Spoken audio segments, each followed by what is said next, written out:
د هیواد ورغولو ته اشر دا د هیواد ورغولو ته اشر دا مسلمانو تجارانو لاس یو کړی مسلمانو تجارانو لاس یو کړی خدای شکر افغانانو لاس یو کړی په انسان کې چې جمال راځي هغه د علم په وسیله باندې په انسان کې چې ښکلا راځي هغه د علم په وسیله باندې افغاني انجینرانو لاس یو کړی خدای شکر افغانانو لاس یو کړی خو تعلیم یافته مور خو تعلیم یافته میرمن خو تعلیم یافته خور او خو تعلیم یافته لور د یوې مسلمانې کورنۍ او مسلمانې ټولنې بنسټ جوړوي.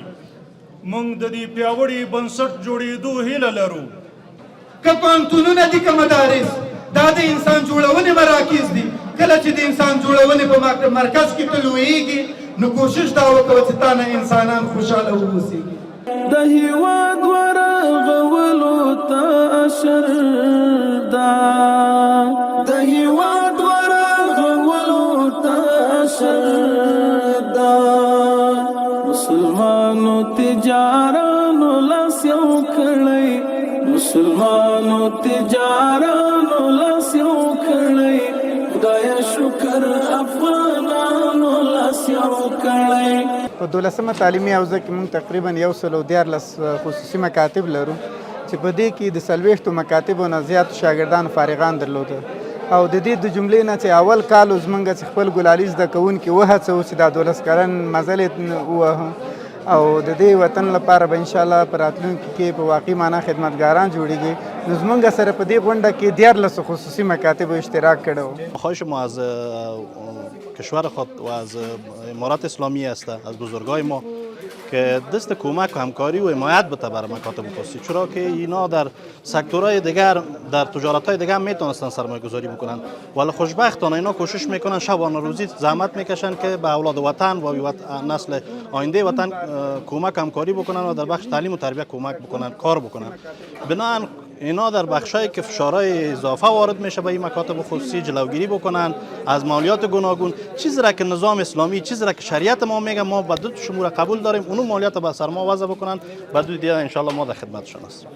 که سبا د خوشاله یو ورځ غواړئ راځئ وکرو نن د علم زاړئ. دا د تاسې فراغت غونډه نه ده، دا د تاسې د یوې دورې ختمېدل خو په حاصل کې د اصلي دورې چې هغه د تاسې مسلک انتخابوي. دا 12 کاله د تاسې عمومي دوره وه خو هغه چې تاسې مسلک انتخابوي تاسې په آینده کې باید څه کاره سئ، انجینر سئ، ډاکټر سئ، حقوقدان سئ، اقتصاددان سئ، په کوم برخه وکړئ دا دوره تاسو ته ډېره مهمه ده. نو له تاسو سره هیله دا ده چې داسې نه سي له بعضې غونډې چې 12 فارغ سي او ذاتي د مهاجرت لاره په برخه کې بله خوا دا وطن تاسو ته ضرورت لري، دا وطن تاسو ته اړتیا لري. 12 کاله په تاسو باندې والدانو مصرف کړی، امارات اسلامي دولت تاسو باندې مصرف کړی، تاسو باندې زحمت ایستلی. د دې نه دا توقع لري چې تاسو باید خپل عالی تحصیلات تر دکترا او تر پی ایچ ډي پورې ځان ورسوئ. دغه فراغت تاسو ټولو ته مبارکي وایم او هیله و آرزو تاسو نه توقع مې دا ده چې انشاءالله چې دغه مرحله چې اوله مرحله و باید تاسو ورته ادامه ورکړئ ځکه چې دا وطن تاسو ته ضرورت لري، یعنی هم دینی زده کړو ته ضرورت لري و هم عصري زده کړو ته او ما تاسو باید نهایتا کوشش وکړو چې د وطن هغه حق چې په موږ باندې ده باید هغه ادا کړو او دغه تحصیلاتو ته د خپل ادامه ورکړو که په هر کچه چې مو تاسو غواړو او ځان باید ورته ورسوو نو کوشش به د ده کوو چې د وطن خدمت وکړو ځکه چې وطن موږ باندې حق لري. چې امن وي وطن وي او روزګار پروردګاره چې دا وي نور مو هېڅ نه دي په کار پروردګاره چې دا وي نور مو هېڅ نه دي په کار پروردګاره.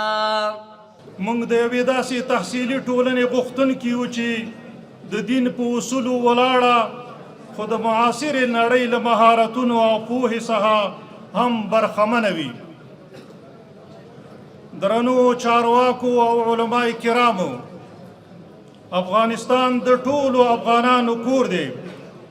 موږ له خپلو مشرانو هیله لرو چې د شریعت د رڼا، د کلتور د ارزښتونو او د علم د اړتیاو په نظر کې نیولو سره د نجونو تعلیم ته منظم، خوندي او باوقاره چوکاټ جوړ او د زده کړو دروازې پرانیزي.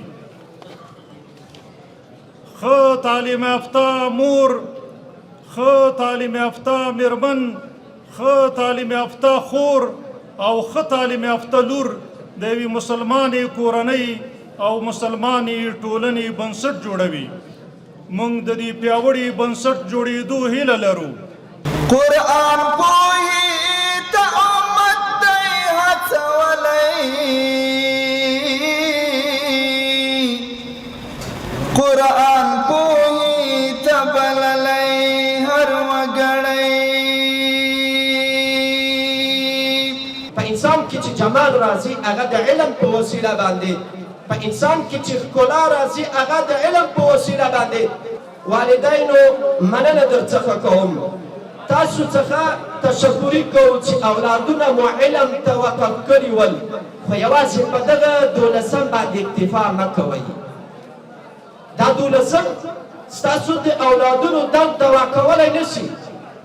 دا د 12 څخه فراغت زمونږ د ټولنې، زمونږ د جغرافیې درد دوا کولی نشي. زمونږ د ټولنې درد، زمونږ د ملت درد، زمونږ د افغانستان د زخمونو دوا هغه په دکتورا باندې راځي. دغه اولادونو باندې دکتورا وکړئ، دونه ماستران جوړ کړئ، دونه پروفیسران جوړ کړئ. تعهد به راسره په دې کوئ چې ته یو رئیس باید مخلص انسان واوسېږي، که ته یو وزیر ته باید مخلص وزیر واوسېږي، که ته یو استاد ته باید یو مخلص استاد واوسېږي. کوم رقم استاد نه چې دا وطن تمه کوي، داسې نه چې زما د استاد نوم خدای ناخواسته بدنامه کړي، داسې نه چې ته سبا ته انجینر یې د انجینرانو نوم خراب کړي، سبا ډاکټر یې د ډاکټرانو نوم خراب کړي. کوشش زویه په دې باندې وکوئ. مسکا یو چاته ورکړه، مریض چې کله تا ته د تداوي په خاطر درغې، مسکا ورسره وکوه، په ورین تندي ورسره مخامخ شه، داسې نه چې په مریضۍ باندې پښیمانه کړې، داسې نه چې هغه ته موږ په دې ته موږ وشرمې چې دې استادانو کومه تربیه دوی ته ورکړې ده.